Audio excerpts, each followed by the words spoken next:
Muy buenos días a todos y todas. Mi nombre es Dalia Toledo y soy la coordinadora en anticorrupción en ETOS Laboratorio de Políticas Públicas. Les doy la bienvenida a todas las personas que nos acompañan por Facebook, así como a nuestros panelistas, a quienes en un momento más presentaré. El año pasado, ETOS Laboratorio de Políticas Públicas publicó el estudio Corrupción en la gestión del agua, ¿quién es responsable de la crisis?, en el que señalamos que la corrupción permite la sobreexplotación y contaminación de nuestros cuerpos de agua. Actualmente, cerca de 1 de cada 5 acuíferos está sobreexplotado y 1 de cada 2 cuerpos de agua subterránea no cumplen con estándares mínimos de calidad. Incluso, según el INEGI, los costos por degradación debido a la contaminación del agua se estiman en 41,000 millones de pesos. La consecuencia más visible de esta situación es la cantidad y la calidad de agua que reciben los hogares, así como las afectaciones al medio ambiente. Hoy en día, 31% de los hogares en México no recibe agua potable diariamente, particularmente los hogares ubicados en las zonas marginadas. Detrás de todas estas cifras tan desalentadoras está la corrupción. Pues la corrupción ha permitido que se otorguen concesiones en zonas donde ya no hay agua. La corrupción ha permitido que las industrias se conecten al drenaje municipal de agua potable para no tener que tratar sus aguas residuales. La corrupción también permite el desvío de recursos que pudieron destinarse a incrementar la cobertura de los servicios de agua potable. La corrupción también favorece el acaparamiento y la venta ilegal de agua. Pero la corrupción no solo está presente en la gestión del agua, también está acabando con otros recursos naturales como los bosques y los mares. En este sentido, el objetivo de este panel es discutir sobre cómo afecta la corrupción al medio ambiente y qué podemos hacer para revertir esta situación. Sin más preámbulos, quisiera entonces pasar a presentar a nuestros panelistas invitados para poder platicar con ellos sobre estos temas. Comienzo por Renata Terrazas. Ella es especialista en temas de transparencia, rendición de cuentas y participación ciudadana. Actualmente es vicepresidenta de Oceana México, organización internacional centrada en la conservación de los océanos, la protección y restauración de los mares y en promover cambios de política pública para aumentar la biodiversidad y la abundancia de la vida marina. Bienvenida, Renata. Eduardo Rolón. Eduardo es fundador y actual director ejecutivo de Causa Natura AC, organización civil mexicana dedicada a promover una mejor gestión de los recursos naturales. Eduardo tiene casi 20 años de experiencia en el diseño, análisis e incidencia en políticas públicas, tanto en instituciones civiles como gubernamentales.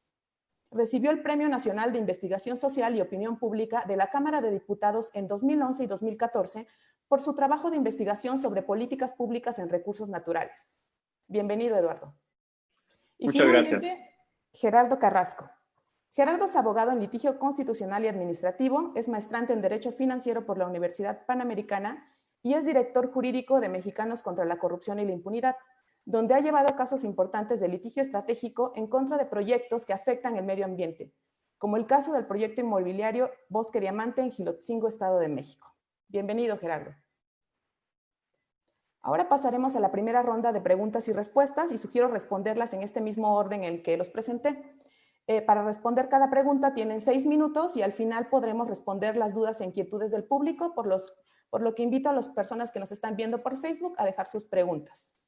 Ahora sí, comienzo contigo, Renata. ¿De qué manera tu organización hace frente a la corrupción en la gestión de los recursos naturales? Gracias, Dalia, y gracias a ETOS por la invitación y a USAID. Siempre es muy importante hacer estos cruces con el tema de corrupción y en este caso con el tema de recursos naturales y el medio ambiente. Y antes de platicarles cómo se cruza el tema de corrupción con lo que estamos haciendo y trabajando en Oceana, les platico un poco qué es Oceana. Oceana es una organización de la sociedad civil internacional, es la organización más grande dedicada exclusivamente a los océanos en el mundo. Tenemos oficinas en diferentes países y en México estamos trabajando desde 2018. Y lo que nosotros hacemos en Oceana es, primero, ¿por qué empezamos a trabajar aquí en México? Y es que México es uno de los países más importantes en producción pesquera, sin embargo, vivimos de espaldas al mar. Y si algo sabemos aquí en México y las organizaciones que estamos aquí presentes es que cuando tú le das la espalda a un tema, se abre la cloaca de la corrupción, porque eso es lo que es, ¿no? Es una cloaca, la corrupción. Entonces, en Oceana decidimos empezar a trabajar en México y a construir campañas de incidencia que le den visibilidad a los océanos y garanticen su protección. Lo que queremos es restablecer la abundancia de los océanos para alimentar al mundo. Sabemos que todavía hay un potencial gigantesco en los océanos, pero hay que manejarlos bien y hay que gestionar bien. Lo primero que hicimos fue, y lo que entendimos donde estaba el corazón del tema de océanos, es en la transparencia. Lanzamos nuestras primeras campañas de transparencia, pero hay que entender esta parte de transparencia. En México hemos avanzado mucho, tenemos marcos normativos extraordinarios que hay que utilizarlos todavía más.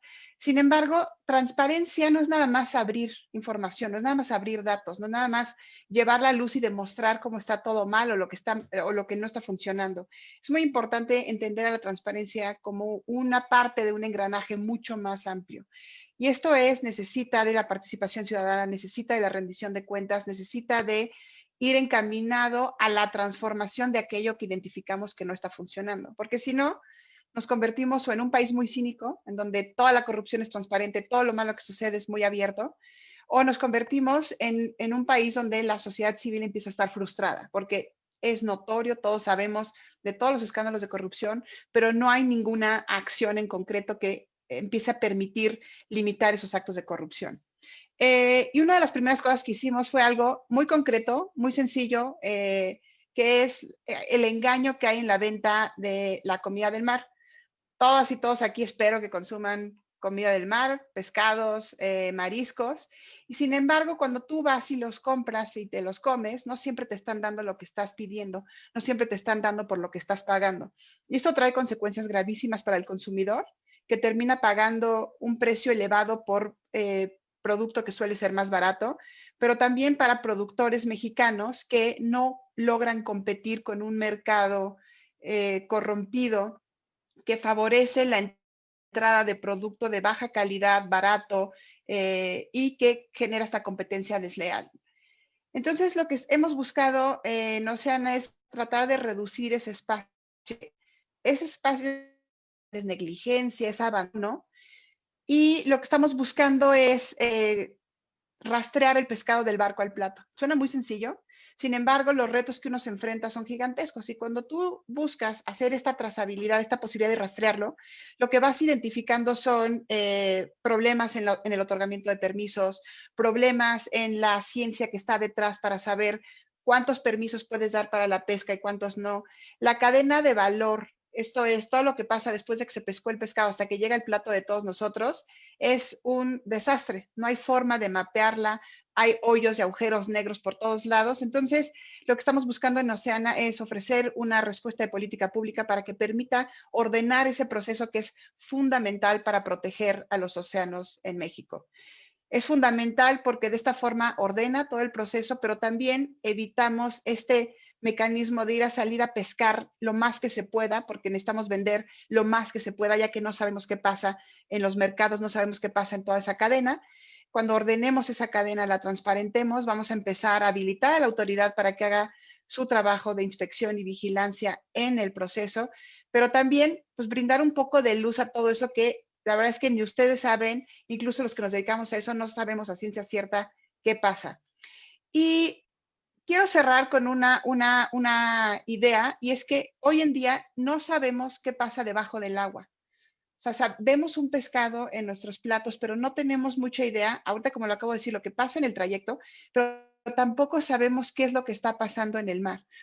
Y al haberle dado la espalda al mar en este país, hemos dejado como un halo de oscuridad alrededor de lo que pasa en los océanos, y eso es algo que podremos seguir discutiendo más adelante. Gracias. Muchas gracias, Renata. Muy interesante lo que nos comentas. Pasamos con Eduardo, por favor. Sí, muchas gracias, Dalia. Y pues nuevamente agradecer el espacio y que podamos conversar entre pues, varios colegas este tema tan importante. Pues bueno, yo como director de Causa Natura, pues, la experiencia que tenemos en la organización que se dedica a análisis de políticas públicas, difusión de información, comunicación e incidencia en políticas públicas relativas a recursos naturales, la experiencia que tenemos para el combate a la corrupción también se centra mucho en la transparencia, ¿no? Vemos a la transparencia como un mecanismo también de lograr que el margen de corrupción, de hacer uso del poder público para beneficio personal o de terceros, se pueda reducir, ¿no? O sea, siempre ayuda mucho tener mayores ojos, más gente viendo qué está sucediendo y eso ayuda precisamente al combate a la corrupción, ¿no? Dado ciertas condiciones que quisiera hablar brevemente en esta primera intervención, ¿no? Del lado de Causa Natura, pues primeramente nos hemos enfocado como una parte de la organización que hemos trabajado desde que la creamos en México en el 2014 en impulsar una mejora a la transparencia en el área pesquera y últimamente ya hemos empezado a trabajar junto con otras organizaciones civiles el tema de agua y bosques, ¿no? Y esto lo vemos clave en un primer momento, o sea, cómo hacer que esa información que tienen los entes públicos sea pública y que sea información útil para la rendición de cuentas, ¿no? Si bien tenemos una buena legislación en transparencia de las mejores que hay en el mundo, falta que esto se vaya permeando y que se vaya aplicando en los procesos administrativos y en la toma de decisiones, de manera que el público pueda ver qué está pasando dentro de esa caja que es la administración pública y donde se pueden dar diferentes decisiones para el uso de recursos, acciones que toma el gobierno, decisiones de política pública que afectan la explotación y el manejo de recursos naturales. En el área pesquera, que es donde hemos trabajado ya varios años también, nosotros nos hemos centrado en una primera parte en impulsar que las autoridades pesqueras del país tengan mejor información de temas claves de política pública, como es el uso de apoyos gubernamentales, subsidios gubernamentales, la emisión de permisos y concesiones y la inspección y vigilancia, ¿no? Son como las tres áreas claves donde nos hemos centrado y también hemos visto temas como el mismo análisis científico que también es importante considerar a la hora de ver temas de transparencia y de posibles espacios de corrupción, porque la ciencia también juega un papel muy importante en todo eso, ¿no?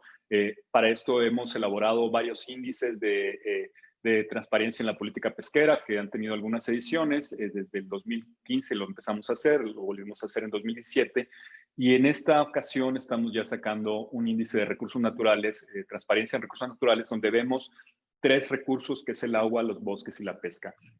Y un siguiente elemento esencial en todo esto, que pensando que si bien se puede avanzar en tener acceso a información, a bases de datos, que puede ser clave para poder conocer qué está pasando allá adentro, se tiene que hacer un uso de eso. O sea, no basta con decir, hay información pública sobre cómo se ejercen los recursos públicos en el campo de subsidios o en el campo de concesiones para aprovechamiento, sino que la gente los pueda utilizar y ver qué efectivamente está sucediendo en sus comunidades, ¿no?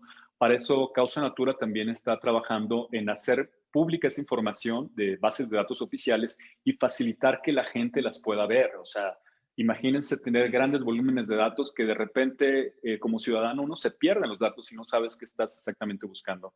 Lo que hemos hecho con una plataforma que se llama Pescando Datos, que ustedes la pueden consultar, es pescandodatos.org. Allí puede los pescadores, cooperativas pesqueras, gente que está en el campo pesquero, verificar, por ejemplo, quiénes tienen los permisos y las concesiones para salir a pescar, qué embarcaciones son las que están permitidas ahí, quiénes están recibiendo subsidios, las comunidades que están siendo atendidas para inspección y vigilancia. Y hemos tenido algunos casos que nos indican que esto en cierta forma está funcionando. O sea, para los mismos pescadores, el saber, por ejemplo, que su comunidad supuestamente recibió un apoyo y ver que ese apoyo no estaba ahí y que nunca les llegó, pues es una alerta, ¿no? Y se puede reaccionar de esa forma. Y así hemos tenido gente que nos ha comentado, es que nos dicen que tuvimos este apoyo, lo vemos en su base de datos y nunca nos llegó, ¿no? O los permisos, ¿no? O sea, de permisos que hemos detectado con 2 usuarios para el mismo permiso y demás. Y eso lo estamos haciendo accesible para que el público pueda reaccionar y pueda hacer algo, ¿no?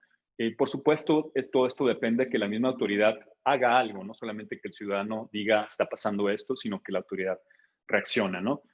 Yo me quisiera quedar aquí esperando la siguiente intervención para poder continuar con esta discusión, pero esto yo lo vería como temas claves. Sí, transparencia, pero también el uso de esa transparencia y acceso a la información para el accionar ciudadano. Muchas gracias. Muchas gracias a ti, Eduardo. Muy interesante también lo que comentas y si quieres, ahorita terminando con Gerardo, hacemos un comentario general porque parece que hay muchas coincidencias entre lo que tú comentas y lo que dice Renata. Si quieres, Gerardo, continuamos contigo. Claro, muchas gracias, Dalia. Igualmente, gracias a Etos por la invitación a este foro. Y bueno, para empezar, quisiera yo hacer una acotación cuando se trata de incidir en materia anticorrupción en favor del medio ambiente. Una de las formas más eficaces y quizá que mayor incidencia pueden tener es acudiendo a la justicia, acudiendo a los tribunales, acudiendo a los juzgados para tratar de poner alto al desarrollo de proyectos de infraestructura que afecten de manera grave al medio ambiente o a desarrollos inmobiliarios de carácter privado. Desde mi punto de vista, muchas veces, hablando de corrupción y medio ambiente, pues como particulares y como sociedades, organizaciones de la sociedad civil, pues tenemos muy pocas herramientas para poder encontrar directamente pruebas de corrupción, ¿no? Es muy difícil tener un video o testimonios, sobre todo por las amenazas que hay en el medio, de personas recibiendo dinero a cambio de permisos, autorizaciones o licencias de construcción. Sin embargo, muchas veces como se da y se desarrollan estos actos jurídicos, pues es posible presumir que hay corrupción y únicamente lo que se tiene que hacer es relacionar el por qué el desarrollo de determinado proyecto es ilegal o es inconstitucional y actuar en consecuencia. Bien mencionabas en mi presentación que participamos en proyectos como el de Jilotzingo para frenar este desarrollo inmobiliario. También lo hemos hecho en Valle de Bravo. Hemos participado en litigios en el norte del país, en el estado de Chihuahua, para defender el medio ambiente en contra de desarrollos de minas, por ejemplo, en contra de empresas canadienses. O pues logramos frenar durante 6 meses el proyecto de aeropuerto de Santa Lucía, que afecta y está afectando de manera grave el medio ambiente en esa parte del Estado de México. Pero déjeme platicar uno de los asuntos, pues quizá más emotivos en los que he participado. En 2017 y en 2018, pues una empresa que se llama Grupo Avivia, pues se le otorgaron de manera ilegal y de manera inconstitucional determinados permisos para desarrollar en el municipio de Jilotzingo, Estado de México, un proyecto de desarrollo inmobiliario de nada más y nada menos que 20,000 viviendas entre casas de interés medio, interés social y departamentos en una superficie de 237 hectáreas. Para que se den una idea, el municipio de Jilotzingo tiene únicamente 18,000 personas y aquí querían desarrollar 20,000 viviendas, es decir, en qué momento y a qué hora las iban a vender, uno no sabe. Dentro de un área natural protegida, donde pues hay hectáreas y hectáreas y cientos y quizá miles de hectáreas de bosque y pues especies en peligro de extinción, le invirtieron la cantidad de 12,000 millones de pesos, para que se den una idea de cuánto es eso en un desarrollo inmobiliario. El edificio más alto del mundo, el Burj Khalifa en la ciudad de Dubái, pues costó alrededor de 1.5 billón de dólares, es decir, alrededor de unos 30,000 millones de pesos. Pues este desarrollo era la mitad de inversión de lo del edificio más grande del mundo. Vimos cómo, pues posiblemente, les repito, muchas veces es difícil tener pruebas de corrupción directa a la mano, pero pues vimos cómo posiblemente como se dio el otorgamiento de estos permisos y licencias por parte de las autoridades locales y las autoridades federales, pues teníamos que actuar de la mano de las personas que viven en esa zona y acudir a los tribunales. Promovimos un juicio de amparo y logramos detener, al día de hoy sigue detenido ese proyecto. Afortunadamente se están pulverizando ya esas inversiones privadas realizadas. Nos han tocado amenazas por parte de determinadas personas, nos han denunciado penalmente a quienes le estamos litigando e impulsando este caso, pero la idea es no detenernos, porque si se acude a los tribunales con pruebas en la mano de posibles irregularidades cometidas, pues es una manera de lograr la mejor y la mayor incidencia en asuntos de posible corrupción inmobiliaria en afectación al medio ambiente. Entonces, una de las formas más eficaces desde nuestro punto de vista y que hacemos en Mexicanos contra la Corrupción y la Impunidad, además de las investigaciones científicas y las investigaciones periodísticas que publicamos, pues es a través del litigio estratégico, de la mano de las comunidades y de la mano de vecinos y vecinas de determinadas zonas afectadas por grandes desarrollos e intereses particulares de las grandes empresas, pues es que logramos generar un poco de incidencia en este caso y en última instancia poder poner nuestro granito de arena. Muchas gracias. Muchas gracias, Gerardo. La verdad es que es muy interesante todo lo que nos están comentando. Creo que la transparencia es una variable transversal a todo lo que estamos platicando. Solo me queda ahí un poco la duda de cómo vamos a usar esa transparencia a los ciudadanos, ya sea el ciudadano común u organizaciones de la sociedad civil, para dar ese salto hacia rendir cuentas, ya sea como ciudadanos o como consumidores, como lo decía Renata. Igual y la siguiente pregunta nos puede dar un poco más de luz en ese sentido. Bueno, entonces comenzamos con nuestra segunda ronda de preguntas. Empezó igual por Renata. Y la pregunta es, ¿cómo podemos disminuir los riesgos de corrupción en la gestión de los recursos naturales? Sí, ahí no puedo no contestar una parte de lo que estás poniendo sobre la mesa. Y es muy importante señalar, yo creo que todos aquí lo sabemos, no toda la corrupción es tan burda como para aparecer en un video haciendo una transacción de fajos de billetes. Hay corrupción mucho más velada, pero tiene igual efectos terribles, negativos, sobre la población y sobre los recursos naturales. Mencionaba Gerardo la parte del litio, es una que nosotros utilizamos del trabajo que hacemos en casos que el litigio cuando llega demasiado tarde, cuando ya se desmanteló un manglar, cuando ya se acabó un recurso natural.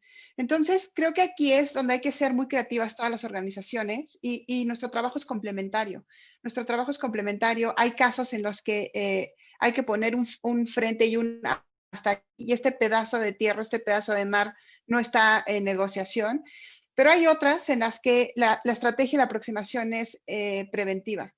Y en esta parte hay dos temas que me gustaría señalar. Uno es, cuando decía que no toda la corrupción es esta cosa tan burda como pasar un fajo de billetes, hay veces que es no acudir, no generar la ciencia suficiente que te permite evaluar si se puede seguir pescando un recurso o no y seguir dando permisos. Hay veces que es dar permisos a contraentrega de cualquier tipo de favor y es algo que pareciera que es un poco más velado, pero termina teniendo el mismo impacto, acabando con una pesquería, acabando con una especie y acabando con el trabajo de miles de personas en México, en este caso los pescadores.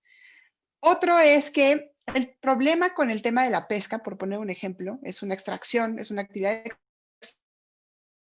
extractiva, y es que sucede mucho en lugares donde no están los ojos de absolutamente nadie.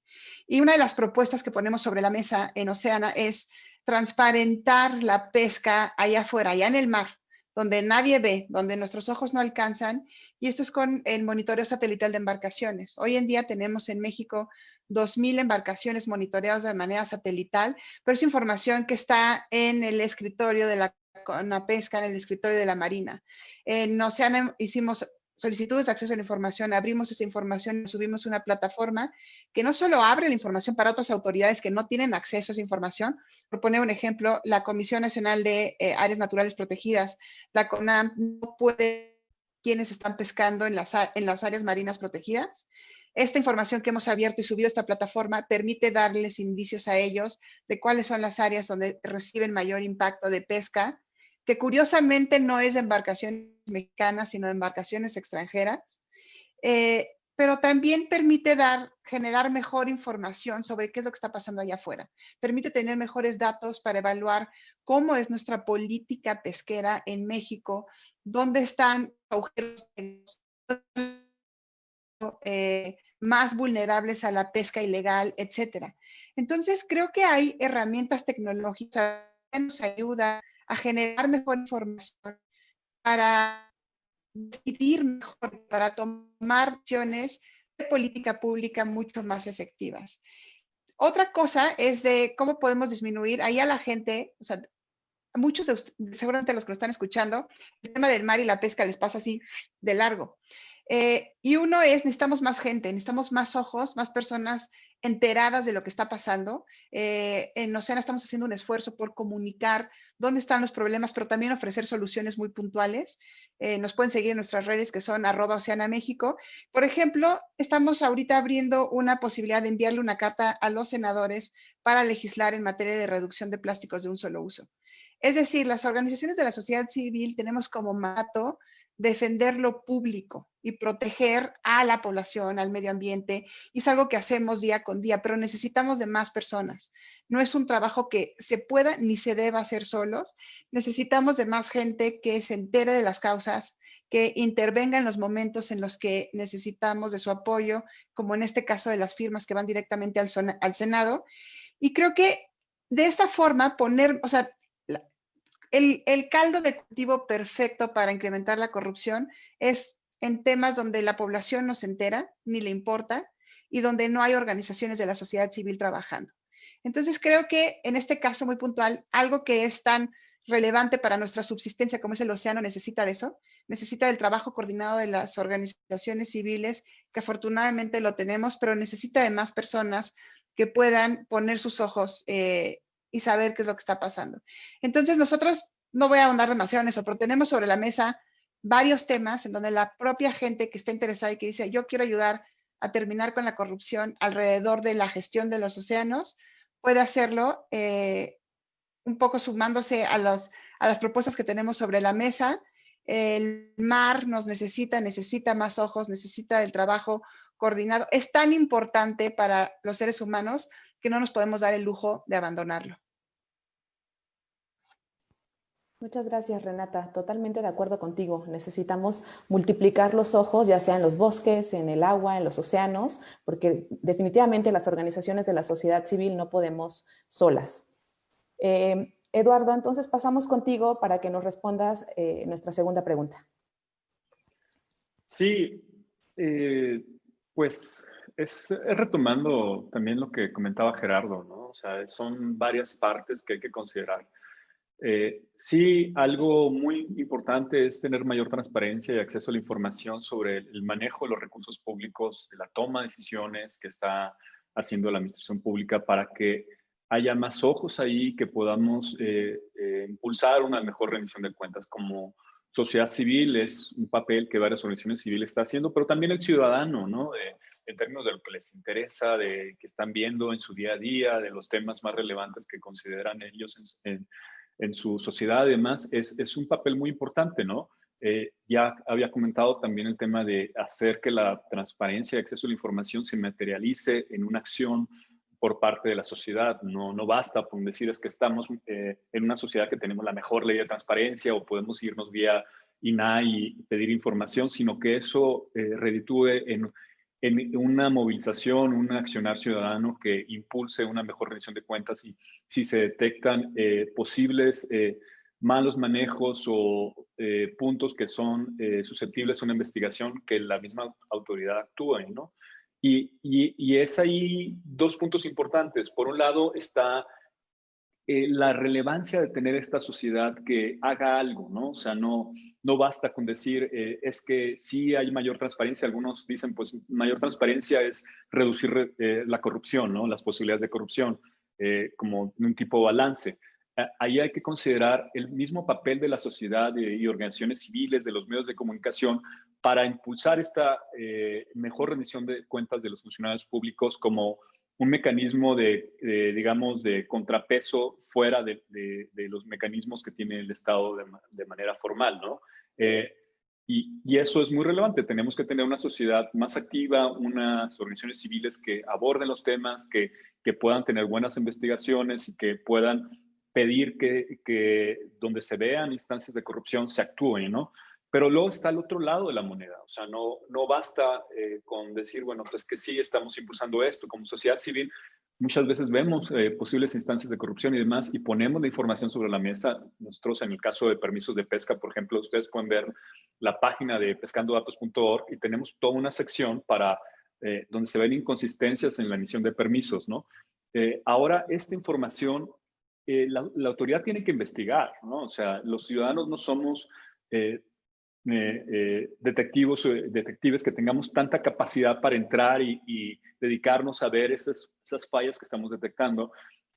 Hay casos donde sí podamos irnos a una instancia legal y demás, pero hay muchas otras instancias, muchas pequeñas formas de corrupción, si los vemos, no digo que no sean importantes, pero pasan en muchos lados. Entonces, ¿cómo lograr que se vaya mejorando todo esto y reducir esas probabilidades de corrupción y actuar cuando existe corrupción? Eso también le toca al Estado, ¿no? Entonces, tenemos que tener un Estado donde los mecanismos de rendición de cuentas, de contrapesos, como puede ser el mismo Congreso, donde puede ser la Auditoría Superior de la Federación, las Contralorías que hay en materia pues, de supervisión de la administración pública y el mismo judicial actúen. O sea, si no tenemos eso, podemos quejarnos mucho, irnos a las instancias legales y puede ser que las cosas no avancen y estamos como tocando pequeños aspectos, pero hay un mundo allá afuera, ¿no? Entonces, creo que debemos ver esto como un sistema donde la sociedad jugamos un rol muy relevante, pero no somos los únicos que podemos por nosotros solos mover cosas que ayuden a reducir la corrupción. Aquí hay un papel central del Estado, de las instituciones del Estado, del Poder Judicial, de los mecanismos de contrapeso que tienen que actuar y eso implica que podamos tener también instancias responsivas. Un congreso donde podamos decirles, está pasando esto en los apoyos públicos. Por ejemplo, ha habido muchas quejas de programas públicos en el pasado, de la administración de recursos, por ejemplo, en temas de apoyo para la pesca, de si están dando a las personas correctas y demás. Pero ¿qué se hace para resolver esto? La autoridad ya dice lo está haciendo, pero hay otras instancias donde, para el caso de los apoyos actuales, pero otras instancias donde eso nunca ocurre, ¿no? Entonces, la sociedad necesita saber que la autoridad responde y esto es como un mecanismo que se retroalimenta. En la medida que veamos que existe una respuesta también de la misma autoridad, también los ciudadanos están más proclives a actuar, ¿no? Entonces, yo quisiera poner este punto, o sea, hay varias partes que hay que considerar. La sociedad juega un papel relevante, pero también las instancias del Estado para que esto se pueda ayudar a disminuir. Gracias. Muchas gracias, Eduardo. Continuamos contigo, Gerardo. Sí. ¿De qué manera se reduce la corrupción? Es muy sencillo, haciendo lo posible por disminuir los índices de impunidad en estos rubros. Y yo estoy convencido que en México lo que más sirve es el castigo. Muy poco sirve pues generar los cambios legales. Vemos que ahí está el Acuerdo 2030, ahí está el Acuerdo de París, ahí está la Ley de Transición Energética, pero pues en este sexenio vemos cómo les importa poco cumplir con las leyes. Es muy importante que como organizaciones de la sociedad civil, pues trabajemos de manera articulada. Son importantes los cambios legales, por supuesto, pero tiene que ir, por supuesto, de la mano, como bien dice Eduardo, de la transparencia y tiene que ir de la mano con estrategias de litigio, poder acudir a otros poderes en caso de que uno de ellos simplemente no tenga la voluntad política de respetar el medio ambiente. Ahí tenemos al exsecretario de Semarnat diciendo que el proyecto de Tren Maya en determinados tramos no necesitaba manifestación de impacto ambiental. Tenemos al gobierno construyendo la refinería de Dos Bocas cuando esto implicó en la destrucción de 300 hectáreas de mangle en Paraíso, Tabasco. Tenemos el desarrollo del aeropuerto de Santa Lucía con todas las afectaciones ambientales que esto implica. Entonces, ¿de qué manera, por más que tengamos las leyes y las normas más bonitas, se puede generar conciencia si no hay voluntad política a través del castigo y a través de acudir a otros poderes como es el judicial de la Federación, que por ejemplo en materia de energías, pues tienen en jaque a la Administración Pública Federal porque evidentemente todos los acuerdos que han estado saliendo por parte de las autoridades que participan en ese sector son inconstitucionales.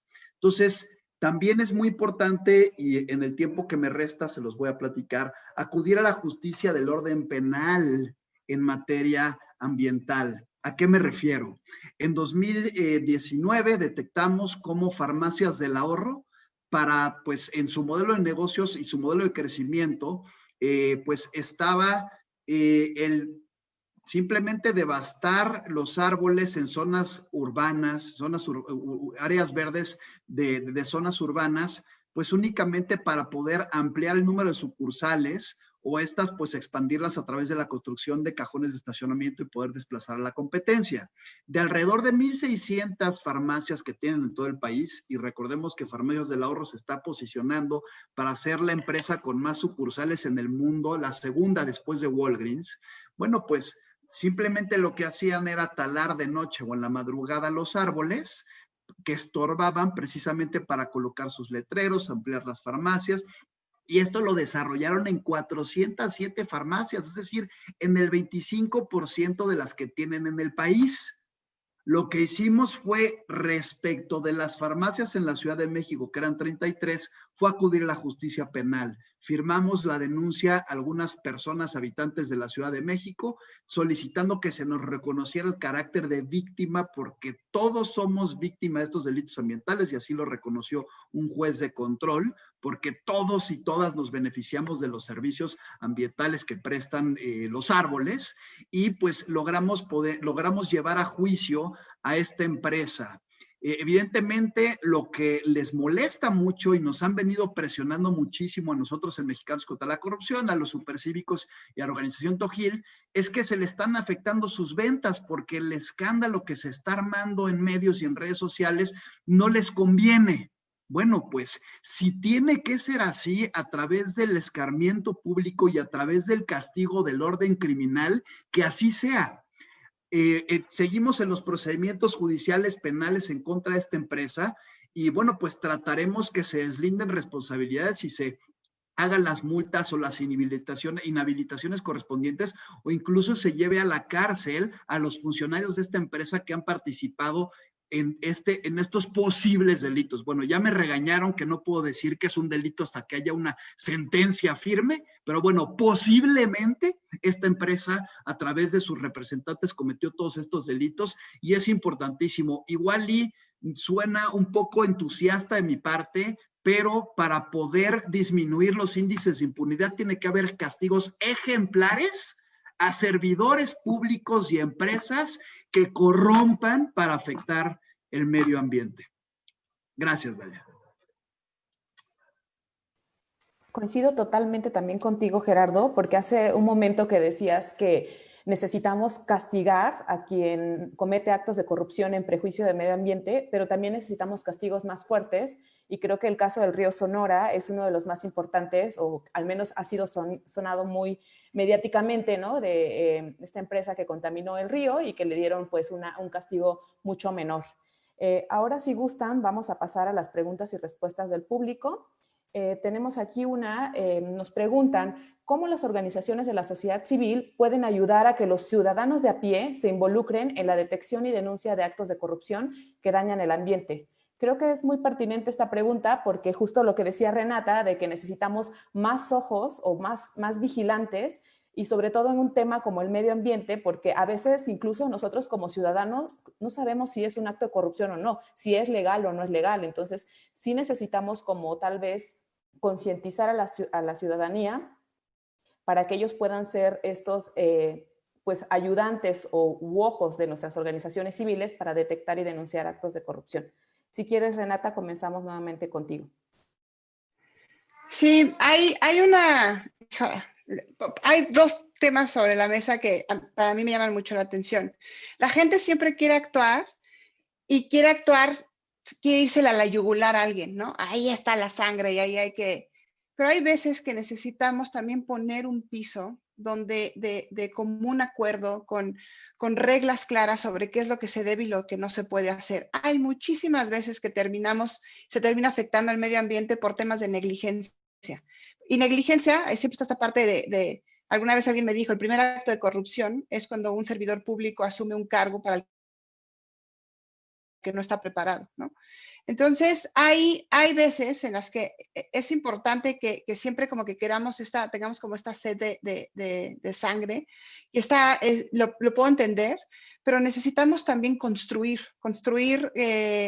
no solo mejores políticas públicas. Concuerdo completamente con Gerardo que ahí está la ley y tenemos leyes extraordinarias en todos lados y no siempre se cumplen. Y lo mejor es, aparte de no pelar un tema para la corrupción, es la impunidad. Hay que ir de la mano, o sea, tenemos que hacer estas dos cosas. Lo que pasa es que si quisiéramos procesar todos los actos de corrupción que hoy identificamos, no habría suficientes abogados en México para poderlo hacer. O sea, necesita ser es un juego doble. Hay que algo que hacen muchas organizaciones, como lo hace Mexicanos contra la Corrupción, de agarrar casos estratégicos que permitan dar un precedente de qué es lo que se puede y no se puede hacer, está extraordinario.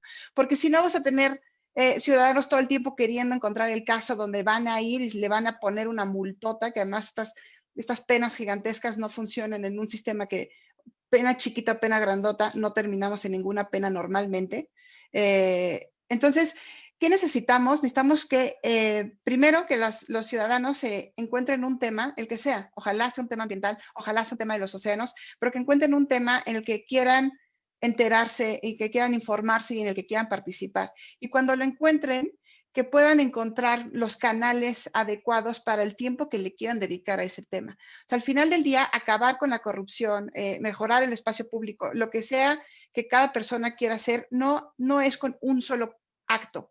Es algo que tiene que ser un poquito más constante y son las cosas, las herramientas que al menos en Oceana buscamos poner sobre la mesa. Monitoreo, o sea, ponemos información que puede ayudar que la gente identifique incluso casos donde algo esté ocurriendo mal y puedan dar una alerta y entonces se hace todo el procedimiento adecuado. La campaña que hemos lanzado de Gato por Liebre, que empezó por informar a la gente que ni siquiera sabía que estaba siendo engañada. Entonces, hay muchas formas, pero también hay que comprender como ciudadanos y ciudadanos que a veces es muchísimo trabajo. Entonces, hay que empezar con algo que sea manejable y no siempre esperar que la intervención de un ciudadano va a ser identificar ese gran caso de corrupción que va a detonar todo. Entonces, creo que también manejar las expectativas es algo importante, pero quiero insistir, necesitamos del involucramiento de más personas. Necesitamos de la participación de más personas. La sociedad civil en México es diminuta. Necesitamos de más gente activa que ayude a reducir estos discrecionalidad, que ayude a estos espacios de impunidad y que le faciliten el trabajo a todas y todas las personas que nos dedicamos a combatir la corrupción desde nuestros frentes. Muchas gracias, Renata. Eduardo, si quieres comentar esta pregunta. Sí, o sea, es muy importante el mayor involucramiento ciudadano y pensar, o sea, no pensar necesariamente que va a ser el campeón en el combate a la corrupción. Va a ser, cuando hablamos de recursos naturales, en este caso, es la persona que está interesada en que su fuente de ingreso, por ejemplo, en el caso de la pesca, pues siga ahí, ¿no? Que no tenga que competir contra un pescador o una empresa que está actuando ilegalmente, que el apoyo le llegue como le debe llegar. Son cosas como del día a día, del común, o sea, del común de la gente que se lo va a enfrentar. En el caso de agua, las concesiones de agua, ¿no? ¿Qué está pasando en su municipio, en su localidad con el agua? Cosas que le afectan directamente, qué es lo que puede alcanzar a ver, ¿no? Y el actuar ciudadano mucho va en ese sentido, ¿no? Es aquello que tú ves que te afecta en tu vida diaria y que puedes y estás interesado en tratar de hacer algo, ¿no? Una parte muy importante es que pensar en facilitar esa parte del trabajo ciudadano, o sea, ¿qué podemos hacer para que la ciudadanía se pueda movilizar más fácil? Por un lado, sí, facilitarles que tengan mejor información y que esa información no sea una información histórica, ¿no? De algo que pasó hace 3 años. Entre más actual, entre más posibilidades tenga de ver qué está sucediendo, como también mencionaba Renata para el caso de la pesca y el tema de trazabilidad, es más fácil poder evitar que el problema se haga más grande, ¿no? Y evitar que la decisión muchas veces sea consumada, pensando, por ejemplo, en el caso de los desarrollos, ¿no? Entonces, el tener información es clave, pero traducir esa información a algo que el ciudadano pueda tratar de hacer algo. Y volvemos a reiterar que es central que tenga esa contraparte, o sea, que a la hora de denunciar, de decir que algo anda mal, que tenga un ejecutivo que haga algo en sus propios canales, pero también un judicial que actúe, ¿no? O sea, sí entrar en materia de litigio cuando sea necesario y se vean que es pertinente armar un caso legal ahí, por supuesto, y no tiene que ser el gran caso, pueden ser cosas que estén ahí, que hay que actuar todo el tiempo, pero que un judicial actúe, ¿no? Entonces, hay también una contraparte del Estado que tiene que ser más responsivo en eso, ¿no? Y es también buscar que eso se fortalezca. Gracias. Muchas gracias, Eduardo. Cerramos contigo, Gerardo. Sí, nomás respondiendo un poquito a Renata, no en todos los litigios se busca sangre, se busca irse a la yugular a alguien. En los procedimientos penales quizás sí, en casi todos, no en todos los penales, pero el litigio va más allá. O sea, a través del litigio puedes frenar de un día para otro un desarrollo inmobiliario ilegal, elaborado conforme a permisos o licencias dadas de manera irregular, ¿no? Todo por eso tiene que ir de la mano, ¿no? Es importante ver cómo se mejoran las políticas públicas, pero también velar por que éstas sean efectivamente cumplidas. No se puede litigar todo. Afortunadamente cada vez hay más abogadas y abogados involucrándose en los temas de justicia pro bono, pero agarrar casos emblemáticos, como por ejemplo el de Farmacias del Ahorro, va a hacer que las otras farmacias de otras compañías pues les sirva experimentando en cabeza ajena, como en caso de cometer este tipo de irregularidades también se pueden meter en un problema muy grande, o cualquier otra tienda de autoservicio, ¿no? Entonces, creo que, bueno, pues en este sentido, todo tiene que ir acompañado. Y si hay elementos suficientes para litigar, acudamos a los tribunales porque para eso están. Y es nuestro derecho e incluso como organizaciones, como Mexicanos contra la Corrupción, nuestra obligación tocar las puertas de las Cortes mexicanas. Ahora, ¿cómo involucrar a la ciudadanía a través de este aparato? A través de este aparato que todo el mundo tiene acceso a él, a través de su cámara. Así es como se hizo y se construyó el caso de Farmacias del Ahorro. Una persona en Guadalajara estaba grabando cómo talaban de manera ilegal en la madrugada el árbol enfrente de su casa para destapar un letrero de Farmacias del Ahorro, se lo enviaron a los supercívicos, a la aplicación que ellos tenían, y así logramos junto con ellos construir 407 casos de fotos y antes y después en todo el país. Entonces, si se involucra la ciudadanía, si graban con su teléfono lo que está sucediendo en todo momento, y estos se envían a las unidades de contacto de cualquiera de nuestras organizaciones, bueno, pues se puede tratar de generar estrategias para pues que se busque algún castigo o por lo menos que se paren las prácticas de quienes están participando en estas cuestiones tan graves que afectan al medio ambiente y bueno, pues que generan mayor corrupción e impunidad. Muchas gracias, Gerardo. Nos da tiempo para una pregunta más. Les pediría que fueran breves, como 2 minutos cada uno. ¿Qué políticas son más efectivas para revertir el daño al medio ambiente? Renata, gracias. Híjola, respuestas. Yo sé que siempre queremos encontrar la bala de plata. Las preventivas, necesitamos la información. Muchas veces hablamos de medio ambiente, pero no tenemos ni la información de qué está pasando, ni en dónde, ni cómo. Necesitamos, en el caso de la pesca, no sabemos cuántos peces hay allá en el agua. Hay especies que se midieron hace 20 años y no sabemos cómo están hoy en día. Necesitamos esa información para saber exactamente qué es lo que está pasando. Hay marcos legales que, por poner un ejemplo, en el tema de pesca, no hay, casi todos los recursos naturales tienen una forma de restaurar aquello que se afecta. En caso de pesca, no hay. O sea, si empieza a declinar la población de una especie, no hay forma de restablecerla, a menos que los propios pescadores, a costa de la autoridad, hagan algo. Entonces, hay marcos normativos que se requieren reformar. En el caso de la pesca los tenemos muy bien identificados, pero tenemos ahorita un enemigo muy puntual que tiene que ver con es el plástico. O sea, el plástico está allá afuera, es uno de lo que más afecta el medio ambiente, el océano, los bosques, el agua, etcétera. Necesitamos mejorar marcos normativos que regulen cómo se trata y que reduzcan la producción del plástico. Es decir, no hay una bala de plata, hay varias cosas allá afuera. Yo quiero invitar a quien hizo esa pregunta y a los demás a que identifiquen el tema que más les llama la atención, que más los prende, y busquen a las organizaciones que lo estén trabajando para que encuentren un canal para poder poner como todo este ímpetu sobre la mesa. Gracias. Muchas gracias, Renata. Eduardo, si quieres compartirnos tu respuesta. Sí, o sea, por un lado está el tener el marco legal que ayude a regular la explotación de los recursos y conservar los recursos y el medio ambiente, y por otro lado está la aplicación. Y en medio está el engranaje institucional que hace eso posible, ¿no? Pensando en, por ejemplo, un instrumento clave para el tema ambiental es la evaluación de impacto ambiental. ¿Cómo se hace actualmente? Está hecha dentro de un área de la Semarnat que está la misma Semarnat, por ejemplo, evaluando si el Tren Maya o si la refinería o si algún otro proyecto cumple con las condicionantes, y son proyectos encabezados por el Estado.